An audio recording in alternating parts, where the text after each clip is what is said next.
right, friends, welcome to the anticipated and promised video about Pigeon Pose. So, in this video, we'll go through some of the different modifications of Pigeon Pose. It's one of my favorite poses because it accomplishes so many things at once. But a lot of people find it too intense, so they don't really enjoy it. So I'm hoping that with some of these modifications, suggestions, we can reconcile the relation to Pigeon Pose.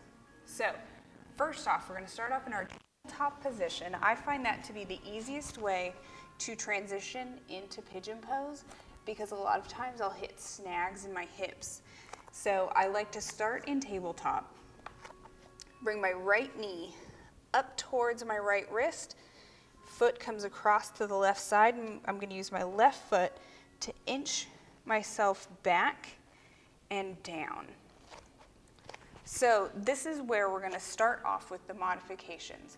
If just sinking down to this is too intense, if you take a block and slide it right under your tush, it's going to relieve some of that pressure so that you're not quite as deep in, but you can still go through a lot of the other different modifications we're going to offer, but with a little bit less intensity. If you've got a bolster, you can use a bolster also, a towel, anything like that. But that's going to be your first modification here. Otherwise, just in our natural pigeon pose, we want to make sure our hips are squared up with the front of the mat. We want to be totally centered so that if I'm, like I am now, with my hands up off of the mat, I'm still centered and balanced. I'm not falling over to one side or the other because we want our spine straight. So we're going to start here, making sure we're centered and correctly in position. Deep breath in. And then we'll start with the different modifications, working our way from the back to the front. Ooh, I feel like I have to sneeze. So you'll see that my back left toes are tucked, and this allows me to lift my knee, and I sneezed. Lift my knee if I need to, or want to. And you'll see when you do that, it creates a lot more stretch through that front left hip. And it takes a lot to engage that. So that's one way to make the position more intense.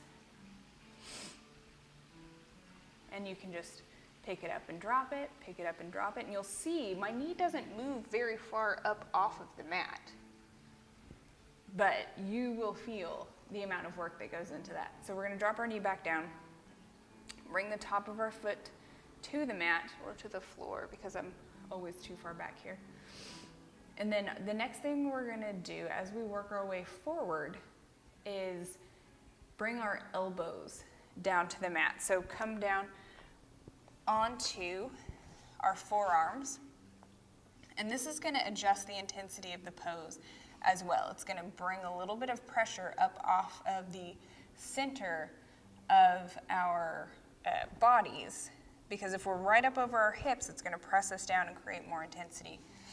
So we're going to bring some of that forward and reduce the intensity that way. So you can go all the way down, bring your head to the mat.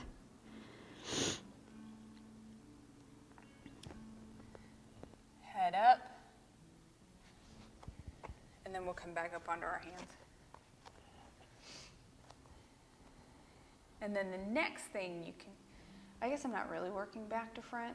I'm just kind of going through it. So back to front was a poor choice because I just remembered another leg one. So the next thing we can do is we can, if we are able to stay totally centered, we can bring our hands up overhead and even back into a bit of a crescent. But this is going to, like we talked about, shift that weight centered square over your hips and really increase the stretch there.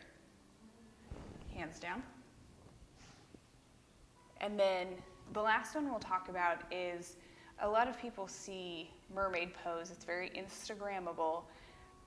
So what that entails is bringing your left foot up, your hind foot up, and bringing it, I don't like to do it, so I'm not going to do it. But you can start here, work your way that direction, bring the left foot up, engaging with the left hand, and bringing that foot forward for a quad stretch. And then to get further into it, you can hook your elbow, but I've always got long sleeves on. It never works out, and it drives me batty. So this is as far as we're going to go, and we're fine with that. Deep breath in here, and release. So we'll bring our hands back to the mat. We're going to bring our right knee back to meet our left knee, back into tabletop. Shake it out. Shake it out. So we'll go through the same series on the right side. So we're going to take our left knee, bring it up to left wrist, foot's draped across the right side, and then we're slowly going to sink back, let our right toes inch us down and back. And again, if we need our block, we're going to slide it in right under our tush.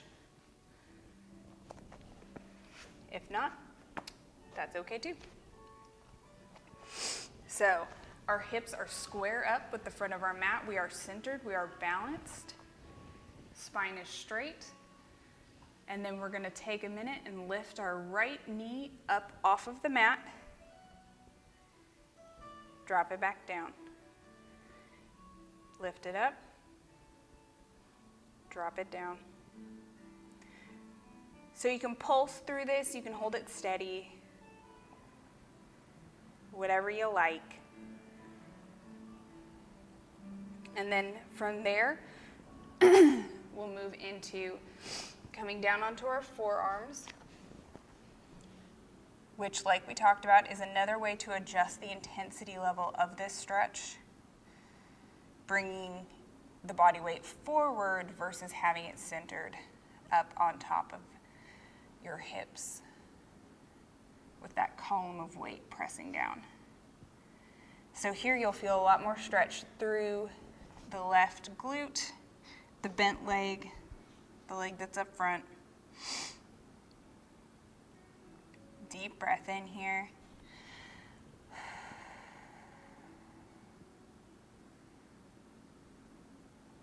And then we'll pick it up, back up onto our hands. And from here, we can bring our hands up overhead, staying centered. You can bring it back crescent if you want to. We'll take a deep breath in here as well.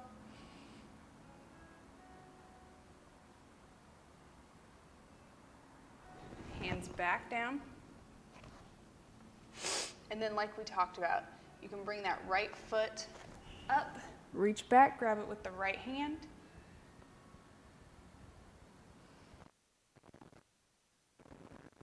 Work on that quad stretch, eventually move into Mermaid Pose.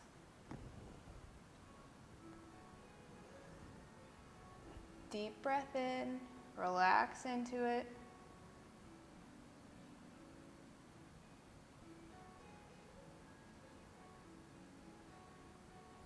And release. So we'll bring our left knee back to meet our right knee, back into tabletop. And like we talked about in the last video, what I like to do is, with my knees still under my hips, go back into child's pose, reset, and kind of shake them out here, work them out.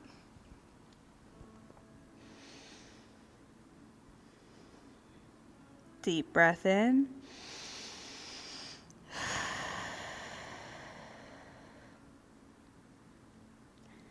And then you can come up. Any of those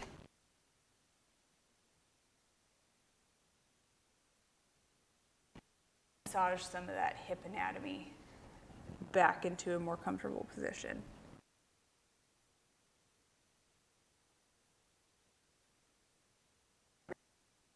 But that's it for our Pigeon Pose video that we're doing right now.